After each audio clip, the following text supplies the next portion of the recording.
अस्सलाम वालेकुम, क्या हाल है मेरे मिठे ते घाटे ते भैन बिरा सारे ठीक हो। उम्मीद करना सारे खैर खरीदना रोसन फर्स्ट क्लास होसन। तोरा बिरा वह पिया बाजार कोई सामान लैवना तो कोई कपड़े वगैरह लैवने कोई होर सामान लैवना। वीडियो नाल जुड़े रहो। अज की वीडियो मज़ेदार आने वाली है। वीडियो तो वैसे अगे भी मज़ेदार होनी है, अज उन्होंने भी मज़ेदार आने वाली है। मैं पहुंचा सीधा मामू को थोड़ा जहा काम। ये मेरा मामू, मेरे माशाल्लाह 3 मामू ने। यह है छोटा मामू मेरा माशाल्लाह ना, अल्लाह पाक इन्हें वसीयत देवे। तो मेरा मामू का मुर्गी का काम है। तो पिछू खड़ा है कूलर यानी पखा डबल ही आला। तो ये पखा जोड़ा है ना तो नज़र आता पियो सी। ये पखा है यानी ना मेरे मामू का बेटा है, उस दुकान बनाई वो करे सी फार से लिख रहा बना के। जोड़े भाई को चाहिए हो भी मैं को कमेंट दसे सी।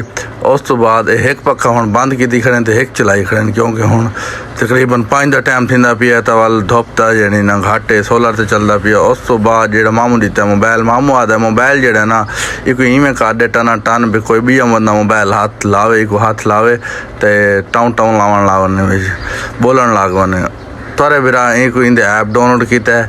तो ऐप डाउनलोड करके मैं इन्हें जिम्मे ला के मैं सीधा लगा गया ATM दे पहुंचा। उत्थे थोड़े बिरा ने मारा गुग्गी मारी, उसे गुग्गी मार के जनाब अली खुल जा सिम तो 2.5 लाख मार के पैसे कड्डन। पैसे कढ़ के जनाब अली सीधा पहुंचा वकास होने की दुकान से।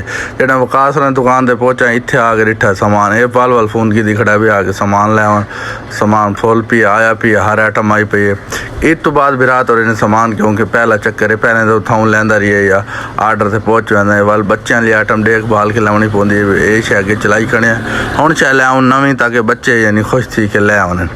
उस तो बाद बिरात वाला यानी ना चीज़ डिठी है वाले साके भाई बाहर सामान दे सारा पिए बोरे पैन सामान आया पिए सिरे में आलस को बैठा मैं। उस तो बाद मैं आ गया सीधा कपड़े वाली दुकान दे। इतने रिटर्न कपड़े को सामान लिखा के विकास भाई को तो इतने आके सीधे रिटर्न कपड़े भरजाई तोरे कितने लाने कपड़े इतने कपड़े शपड़े देख के जनाब अली काम मौके करके ते मैं वाल जनाब अली मैं आखे भाई यानी ना सूट को दिखा को डाडम दाते वाले सूट दिखाने में को डाडम दे जेड़े हन के 2200-2300 तो तले हाई कोई ना।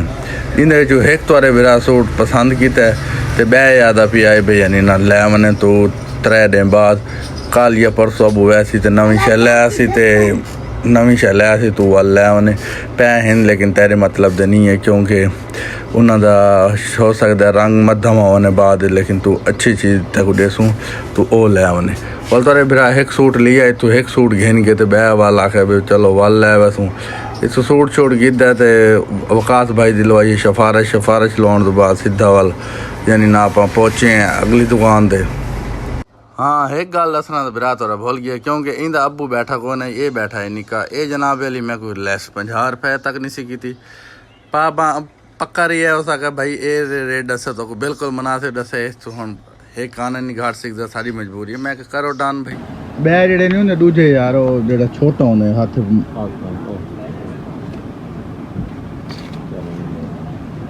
ये कितने का 180 तो एक ये आला ये तो 150 तो 130 रुपये का ला दे। इंदे एक इस तो ज़रा ज़्यादा भी होंगे नहीं इस टाइम ये भी है। अच्छा तो झाड़ू रे साथ झाड़ू करो बर्थडे साइज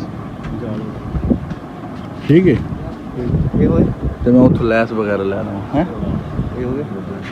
तो मेरे प्यारे व्यूअर सामान जड़ा है ना मैं वो घेन लिया सामान घेन के तो मैं एक चक्कर लाया घर तो दूजा जड़ा है वो मैं यानी ना उन्होंने को आखे वो लै आसन। त्रीजा मैं चाहना वह पिया आटा। चौथा जड़ा है ना तो मिलता नेक्स्ट वीडियो में।